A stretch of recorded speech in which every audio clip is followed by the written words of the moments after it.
pessoal, sejam bem-vindos ao Pré-ENEM SCAC. Eu sou o Cabo Theo e venho desejar a vocês uma ótima aula.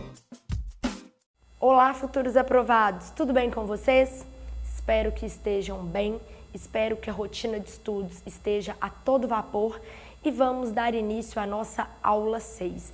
Mas antes disso, eu gostaria de agradecer novamente a colaboração do Cabo Theo pelo projeto, pela iniciativa, por proporcionar um pré-ENEM de qualidade para vocês. Gostaria de agradecer também à Igreja Batista Vida, ao Grupo Orrazi, ao Gran Hall e ao Paulo Bigodinho.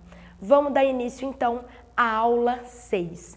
E hoje nós vamos falar sobre a evolução dos modelos atômicos, ou seja, nós vamos compreender como que o avanço da química, da matemática e também da física proporcionou a proposição de modelos atômicos cada vez mais adequados, cada vez mais próximos daquilo que a natureza realmente nos apresenta. Nós já falamos que a natureza é constituída por matéria e essa matéria ela pode ser dividida várias vezes até que acreditava-se, principalmente na Grécia Antiga, que à medida que fôssemos dividindo a matéria, ia chegar no momento em que a gente não ia mais conseguir dividir. Então nós teríamos o átomo, que seria a menor partícula, a menor unidade de matéria. Essa foi a primeira proposta que surgiu lá com os filósofos gregos.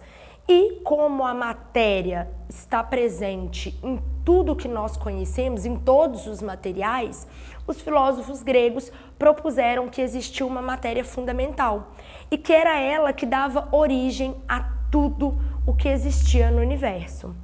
Porém, com o avanço da química, principalmente no século XVIII, as teorias atômicas surgiram e foram se adequando, foram se aperfeiçoando para o modelo que nós temos atualmente.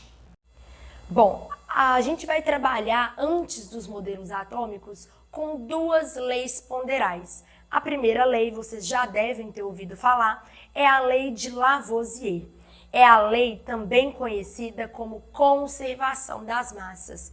E essa lei foi proposta por Antoine Lavoisier, que falava que em uma reação química, a soma das massas dos meus reagentes deverá ser igual à soma das massas dos produtos.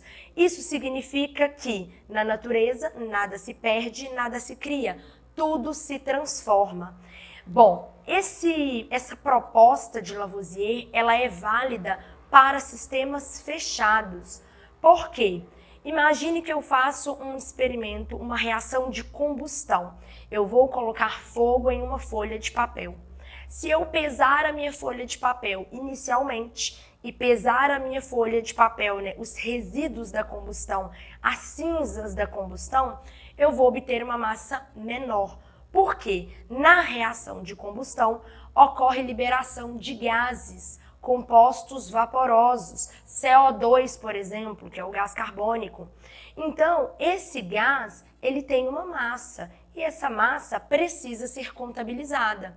Se eu faço a minha reação em um sistema aberto, essa massa de gás formada, ela vai se perder na atmosfera e eu vou achar que eu perdi massa durante a minha reação de combustão, o que não é verdade. Então, para que a lei de Lavoisier seja, de fato, efetiva ou comprovada, todas as reações químicas têm que ser feitas em sistemas fechados, onde eu consigo medir, mensurar a massa dos meus reagentes e a massa dos meus produtos em um sistema fechado para que não ocorra perda nem de compostos vaporosos, nem de gases que podem ser liberados.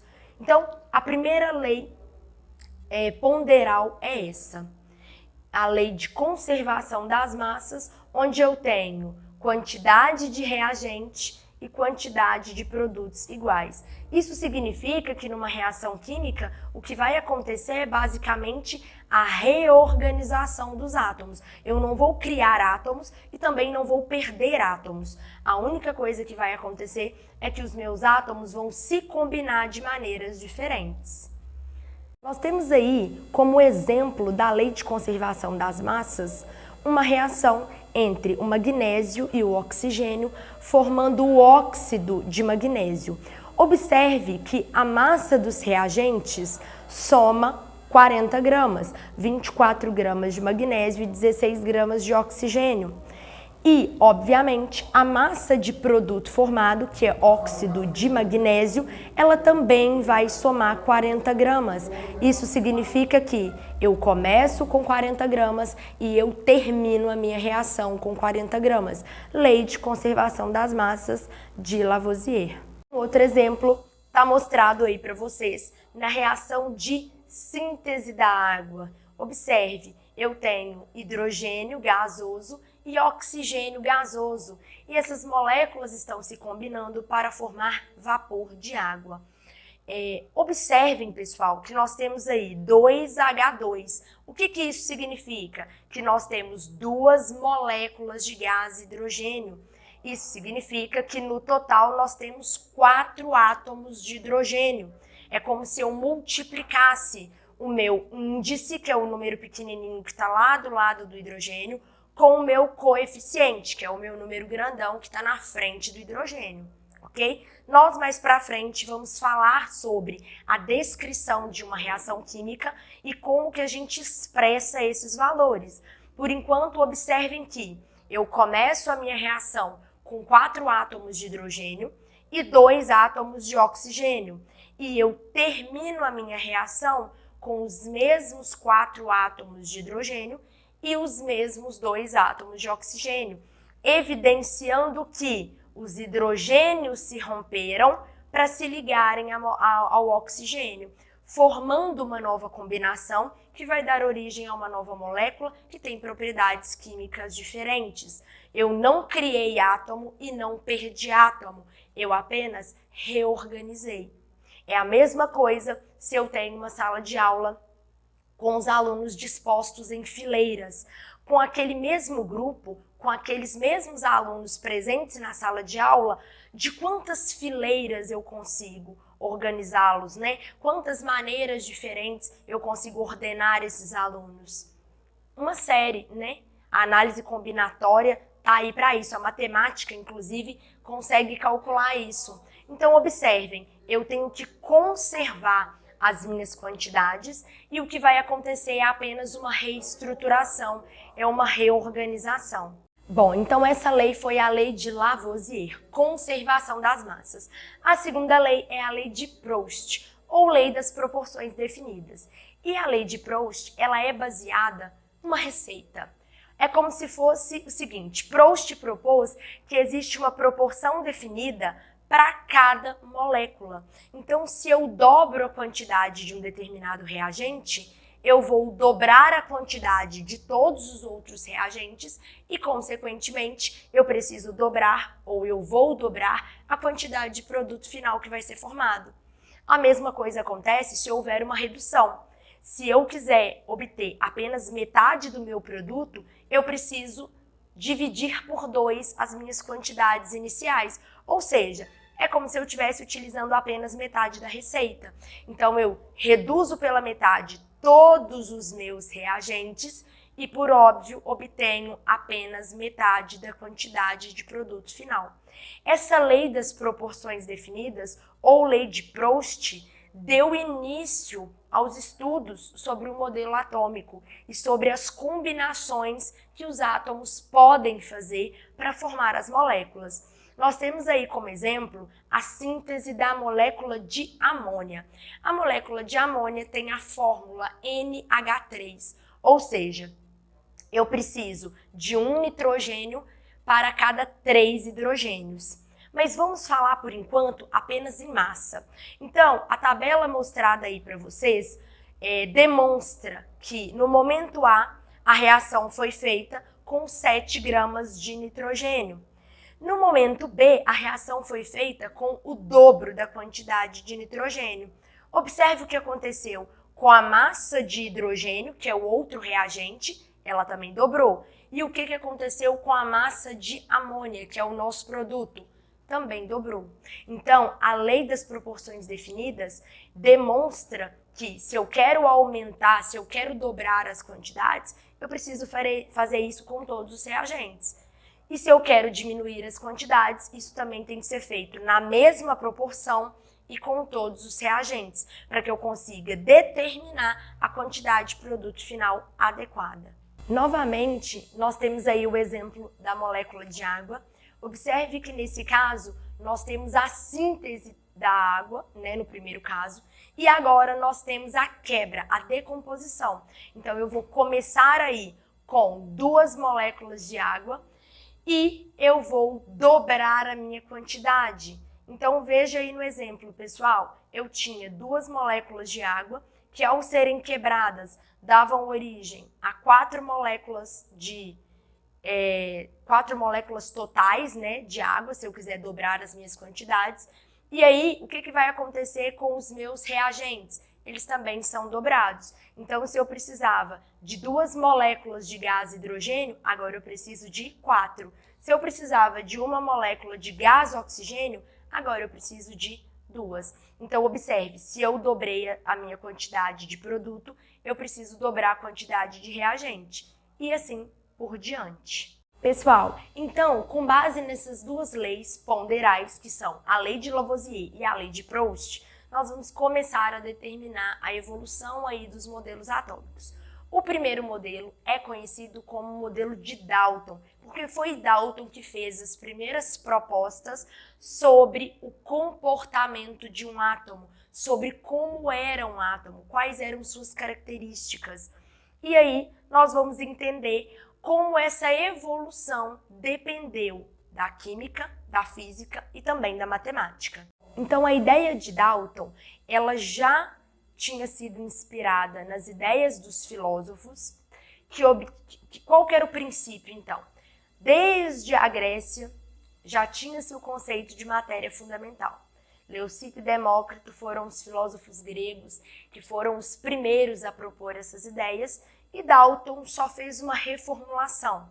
Então, para Dalton, primeiro, as leis ponderais eram válidas, ou seja, ele concordava, né, o postulado dele estava de acordo tanto com a lei de Lavoisier quanto com a lei de Proust. Para Dalton, toda a matéria era constituída por átomos, e o átomo era uma partícula minúscula, indivisível, intransformável e maciça. O que é maciça? O contrário de oca. Imagine que você tem aí uma bolinha de ping-pong. Se você cortar essa bolinha de ping-pong ao meio, por dentro você tem um espaço vazio. Então aquela bolinha é oca.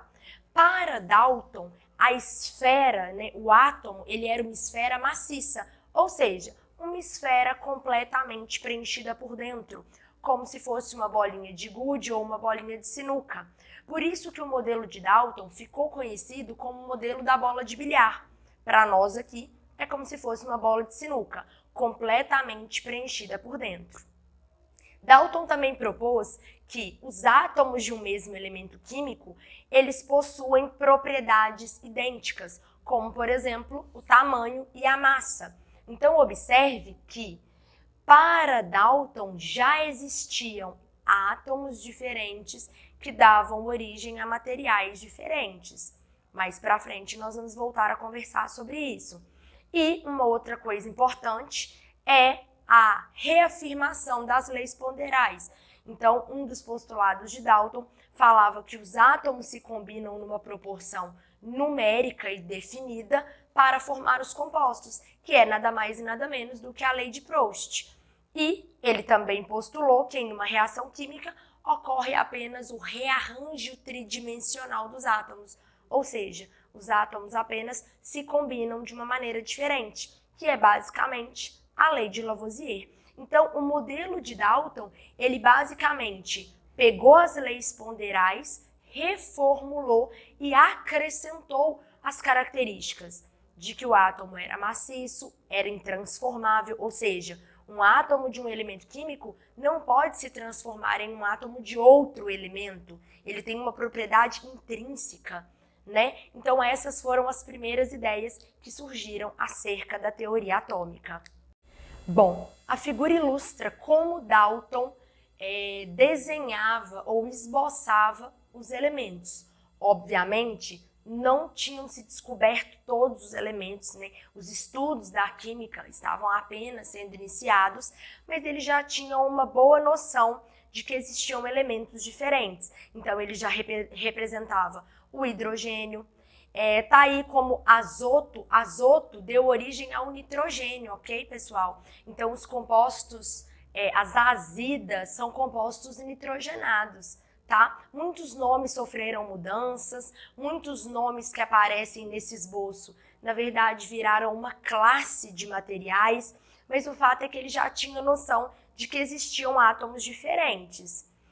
A ideia principal, então, do modelo de Dalton era a esfera homogênea, era o modelo da bola de bilhar. Só que o que ele não conseguia explicar com esse modelo de esfera maciça era a condução elétrica de alguns materiais. Como que os metais conduziam muito bem eletricidade, né, e calor também, e outros materiais não conduziam, já que o mecanismo, já que os elementos, eles tinham todos a mesma proposta, né, de serem bolinhas de gude ou bolinhas de bilhar. Então, isso aí ficou faltando. E aí, os seus sucessores, estudiosos que vieram depois de Dalton, foram aperfeiçoando o seu modelo. O segundo modelo, então, foi o modelo proposto por Thomson. Thomson apoiava, de certa forma, as ideias de Dalton e ele quis fazer um experimento para provar que Dalton estava certo. Só que, na verdade, os experimentos demonstraram outras coisas. Então, o modelo de Thomson definiu que o átomo não é indivisível. Lembra que eu acabei de falar para vocês que, de acordo com o modelo de Dalton, o átomo era uma esfera maciça e indivisível. De acordo com Thomson, não. De acordo com Thomson, através da descoberta do elétron, que é uma partícula que possui carga negativa, que nós inclusive descobrimos na última aula, ele propôs então que o átomo era sim divisível, pois existia uma partícula dentro do átomo, menor do que ele. Foi a primeira partícula subatômica descoberta. Então ele propôs que o átomo seria constituído por uma massa positiva, na qual os elétrons estavam uniformemente incrustados ou dispersos. Teoricamente, de acordo com o modelo de Thomson, o átomo era eletricamente neutro. Então, ele já tinha uma noção de que eu tinha cargas positivas, mas eu também tinha as cargas negativas que se neutralizavam. A ideia principal de Thomson de que o átomo era uma massa positiva com elétrons incrustados, deu origem ao nome do seu modelo, modelo do pudim de passas. Ou seja, eu tenho uma massa e tenho as passas ali, que é como se pra gente fosse um panetone, onde eu tenho a massa positiva e as frutinhas ali, ou as gotinhas de chocolate, seriam os elétrons, para que vocês consigam associar a evolução dos nossos modelos. Então, eu saí de uma bolinha de gude e fui aí para uma esfera carregada positivamente com elétrons incrustados. Bom, e como é que Thomson descobriu os elétrons? Ele fez um experimento com tubos de raios catódicos. E o que vem a ser isso? Na época, a eletricidade vinha sendo estudada e os raios catódicos já estavam sendo estudados e trabalhados por muitos estudiosos da época. Então, construiu-se uma ampola. Essa ampola é chamada de ampola de Crookes. E o que é essa ampola? É basicamente um tubo de vidro, como está representado aí na figura para vocês. E nesse tubo de vidro eu tenho ar rarefeito, ou seja, uma quantidade bem pequena de ar sob baixas pressões, então, e é aplicada uma diferença de potencial. Quando eu aplico uma diferença de potencial, está representado aí para vocês. Tem o cátodo e tem o ânodo. Um polo que é positivo e um polo que é negativo. Eu consigo fazer a liberação desses raios catódicos. Bom, esse experimento, né, esse tubo de raios catódicos, então, eles tinham a possibilidade de serem ejetados dentro desse tubo, dessa ampola de Crookes, e tinha um filme revelador que ia fazer sombra no anteparo, para que a gente pudesse ter noção da trajetória do meu átomo, para ter uma noção da trajetória desses raios catódicos dentro do tubo. E aí a gente vai entender agora o que aconteceu. A princípio, quando esses raios catódicos foram ejetados na ampola de Crookes, houve-se uma trajetória retilínea, ou seja, passaram direto. Só que Thomson fez o experimento de aproximar uma placa carregada positivamente desse tubo e houve um desvio desses tubos desses raios, né, dentro do tubo, em direção à placa. Então a imagem mostra aí para vocês a placa carregada positivamente do lado de fora e mostra o desvio dos raios catódicos, fazendo aí uma curva. Bom, observem, se a placa desviou os raios para o seu lado e a placa era positiva, os raios deveriam ser o quê? Negativos. Então foi assim que Thomson comprovou que existiam elétrons ali. Então o experimento de Thomson comprovou a existência do elétron e comprovou que existia uma massa positiva e elétrons incrustados ali em volta. O terceiro modelo que nós vamos estudar é o modelo proposto por Rutherford, que novamente veio aperfeiçoar os modelos propostos anteriormente. Então, saímos de uma bola de bilhar, passamos para um modelo de panetone ou pudim de passas e Rutherford quis fazer um experimento para comprovar a proposta de Thomson. Observa, pessoal, os modelos, a evolução dos modelos atômicos, ela sempre acontece quando um sucessor, né, um estudioso, ele tenta ou comprovar ou ele tenta discordar através de um experimento dos modelos propostos anteriormente. E aí, através do que acontece nos experimentos, eles tentam explicar o que aconteceu da maneira mais adequada possível, tá? Então é por isso que é uma trajetória, um caminho até se chegar no mais adequado naquele modelo que nós utilizamos hoje. Então, o modelo de Rutherford, ele tem por base, né, a mesma proposta de Thomson e o experimento que Rutherford fez foi para comprovar que o modelo de Thomson era adequado. Mas foi isso que aconteceu? Não. Deu problema e ele teve que propor um novo modelo. Bom, e como é que foi feito esse experimento de Rutherford? O objetivo dele era provar que o átomo era denso. Porque veja só, Thomson propôs um modelo de pudim de passas ou panetone.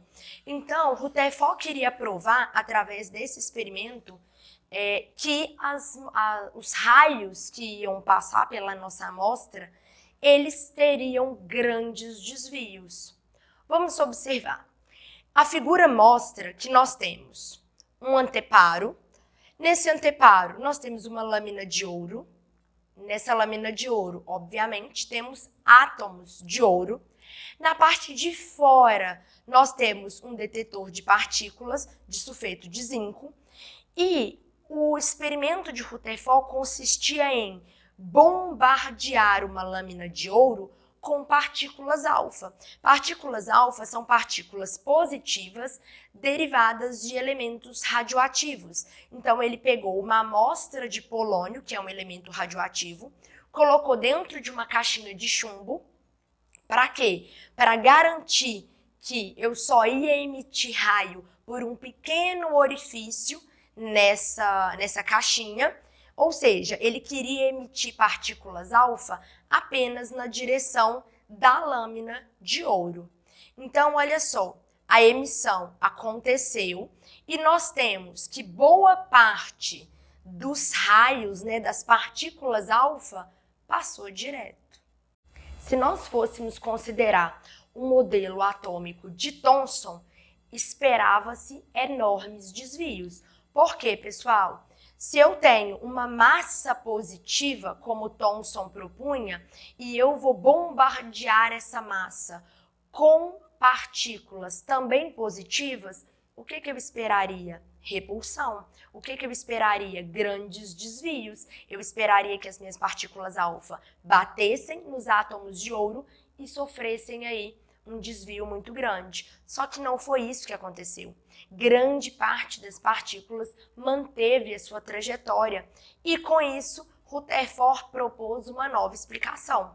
Ele propôs que esses pequenos desvios, eles aconteceram devido à presença de uma região atômica chamada núcleo.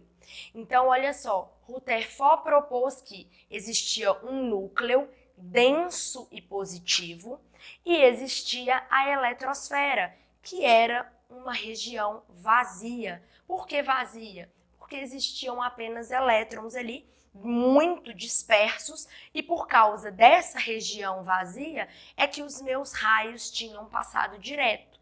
Então, qual foi a contribuição de Rutherford?